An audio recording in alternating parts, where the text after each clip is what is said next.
आप सभी को जय हिंद। तो चलिए आज हम लोग केमिस्ट्री का दूसरा चैप्टर स्ट्रक्चर ऑफ एटम के बारे में देखते हैं। तो सबसे हम लोग पहले समझेंगे कि एटम होता क्या है। तो एटम जो है वो एटमस ग्रीक शब्द से आया है जिसका मीनिंग होता है अविभाज्य। अब बात करते हैं कि एटम को हिंदी में हम लोग परमाणु कहते हैं। तो परमाणु को हम लोग डिफाइन करते हैं कि तत्वों का वह सूक्ष्मतम कण जो स्वतंत्र रूप से रहता भी हो, तत्वों का वह सूक्ष्मतम कण जो स्वतंत्र रूप से रहता भी हो या नहीं भी, पर रासायनिक अभिक्रिया में भाग लेगा, उसको हम लोग क्या कहते हैं, परमाणु कहते हैं। अब बात करते हैं कि एटॉमिक थ्योरी किसने दिया था। तो एटॉमिक थ्योरी की हम लोग बात करें तो वो पदार्थ का वह छोटे से छोटे परमाणुओं से मिलकर बना होता है, कौन, एटम्स बना होता है, और जिसे भारत में कनाड ने दिया था। तो एटॉमिक थ्योरी की बात करें तो भारत में किसने दिया था, कनाड ने दिया था। लेकिन अगर व्यापक रूप से बात करें किसने दिया था, तो जॉन डाल्टन ने दिया था। इस बात को ध्यान रखिएगा कि एटॉमिक थ्योरी किसने दिया था, जॉन डाल्टन ने दिया था। और इन्होंने कहा था कि परमाणु को कभी तोड़ा नहीं जा सकता है, मतलब परमाणु को कभी भी नष्ट नहीं किया जा सकता है। लेकिन आधुनिक समय में इनके सिद्धांत को खंडन कर दिया गया और परमाणु के बहुत सारे हिस्सों में तोड़ दिया गया, जैसे electron, proton, neutron, positron, meson, neutrino, ये सभी पार्ट में परमाणु को तोड़ दिया गया। अब बात करते हैं कि परमाणु के मूल कण क्या होते हैं। वैसे कण जिसके निर्माण में अन्य कण की आवश्यकता ना हो। परमाणु के मूल कण को डिफाइन करते हैं कि वैसे कण जिसके निर्माण में अन्य मूल कण की आवश्यकता नहीं हो, उसको हम क्या कहेंगे, तो परमाणु के मूल कण कहेंगे। तो जैसे एग्जाम्पल में देखेंगे तो इलेक्ट्रॉन का तो मूल कण होगा, बट नाभिक का मूल कण नहीं होगा। नाभिक में कौन से होते हैं, तो परमाणु के नाभिक में आपका प्रोटॉन और न्यूट्रॉन होते हैं। इस बात को हमेशा ध्यान रखें कि परमाणु के नाभिक में हमेशा प्रोटॉन और न्यूट्रॉन होते हैं जो उसके द्रव्यमान को दर्शाते हैं।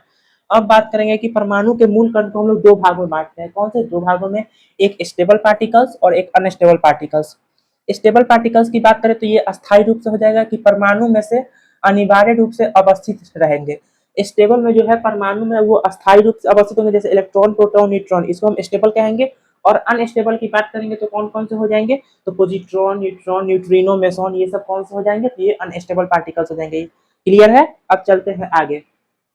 एंटी पार्टिकल्स होता क्या है, जब दो स्वभाव आपस में विपरीत कण आपस में मिलते हैं, जब दो स्वभाव आपस में विपरीत कण आपस में मिलते हैं तो वो एक दूसरे को नष्ट कर देते हैं, क्या, एक दूसरे को समाप्त कर देते हैं, वो ध्वस्त कर देते हैं। जैसे इलेक्ट्रॉन किसको ध्वस्त, इलेक्ट्रॉन और पॉजिट्रॉन क्या हो जाएंगे, इलेक्ट्रॉन और पॉजिट्रॉन एक दूसरे के एंटी पार्टिकल्स है। इलेक्ट्रॉन और प्रोटॉन जो है, इलेक्ट्रॉन और पॉजिट्रॉन एक दूसरे के एंटी पार्टिकल्स है।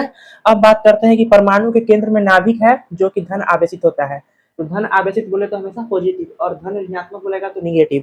परमाणु के केंद्र में नाभिक होता है। नाभिक में कौन सा, प्रोटॉन और न्यूट्रॉन होता है, इस बात को ध्यान रखिएगा।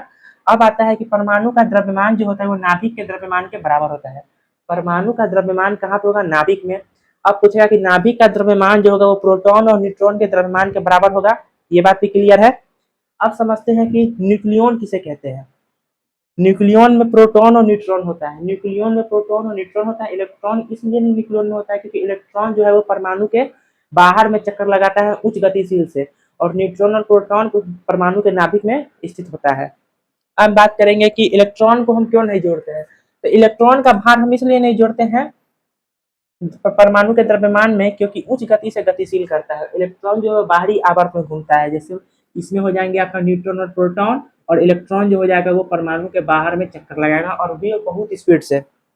अब बात करेंगे कि एटॉमिक मॉडल होता क्या है, जिसको हम लोग हिंदी में परमाणु मॉडल कहते हैं। इसमें आपको इलेक्ट्रॉन, प्रोटॉन, न्यूट्रॉन इसकी स्थिति को दर्शाया गया है। एटॉमिक मॉडल में आपको किसको दर्शाया गया है, तो इलेक्ट्रॉन, प्रोटॉन और न्यूट्रॉन की स्थिति को दर्शाया गया है। इसी को हम लोग एटॉमिक मॉडल कहते हैं। सबसे पहले इसे दिया था जे थॉमसन ने। तो सबसे पहले एटॉमिक मॉडल किसने दिया था, जे थॉमसन ने। इस बात को ध्यान रखिएगा कि सबसे पहले एटॉमिक मॉडल किसने दिया था, तो जे थॉमसन ने।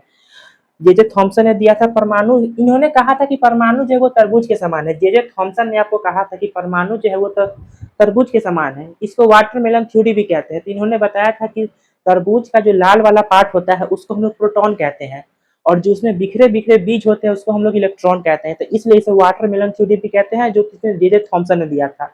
अब बात करते हैं कि इलेक्ट्रॉन, प्रोटॉन और न्यूट्रॉन की खोज किसने की थी। तो इलेक्ट्रॉन की खोज की बात करें तो इलेक्ट्रॉन की खोज जे थॉमसन ने की थी। आपकी कब की थी, 1897 में। इस बात को ध्यान रखिएगा कि इलेक्ट्रॉन की खोज जे थॉमसन ने की थी, 1897 में की थी। और इलेक्ट्रॉन की द्रव्यमान की हम लोग बात करेंगे तो 9.1 गुना 10⁻31, कितना, 9.1 गुना 10⁻31 kg किसका हो जाएगा, तो इलेक्ट्रॉन का द्रव्यमान। वैसे ही प्रोटॉन की खोज किसने की थी? तो गोल्डस्टीन ने। लेकिन नामकरण की बात करेगा तो किसने किया था? रदरफोर्ड। प्रोटॉन की खोज आपकी रदरफोर्ड ने की थी, और एक बात और, रदरफोर्ड ने नाभिक का भी खोज किया था। प्रोटॉन का नामकरण किसने किया था? रदरफोर्ड ने। और नाभिक का खोज किसने किया था? रदरफोर्ड ने। प्रोटॉन की खोज किसने की थी? गोल्डस्टीन ने। कब की थी? तो 1919 में की थी। और इसकी वेट की बात करें, हम लोग द्रव्यमान की बात करें तो 1.67 इंटू 10⁻27 के जी इसका द्रव्यमान हो जाएगा। प्रोटॉन की द्रव्यमान कितनी हो जाएगी? 1.67 इंटू 10⁻27 के जी इसका प्रोटॉन का द्रव्यमान हो जाएगा।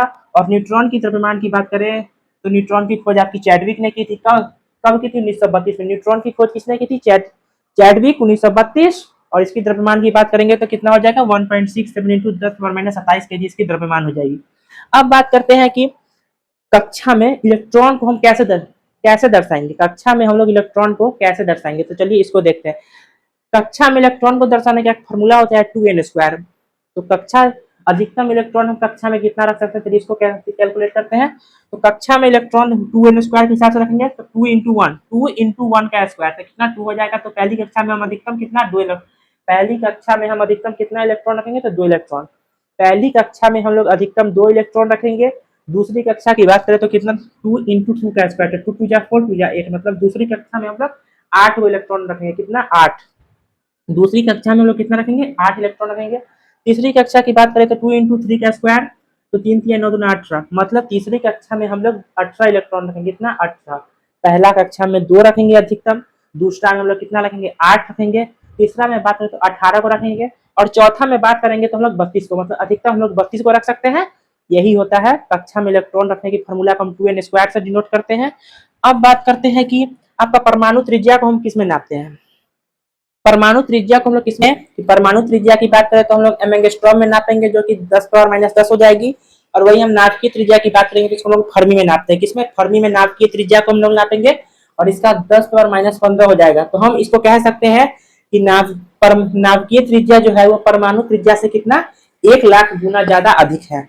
नाभिकीय त्रिज्या परमाणु की त्रिज्या से कितना? 1,00,000 गुना ज्यादा अधिक है, क्योंकि यहाँ पे 10⁻10 है और यहाँ पे 10⁻15 है, तो यहाँ पे -5 ज्यादा है, मतलब 1,00,000 ज्यादा है। अब कुछ इसमें और टॉपिक्स हैं जिसको हम नेक्स्ट वीडियो में कवर करेंगे। तब तक के लिए जय हिंद।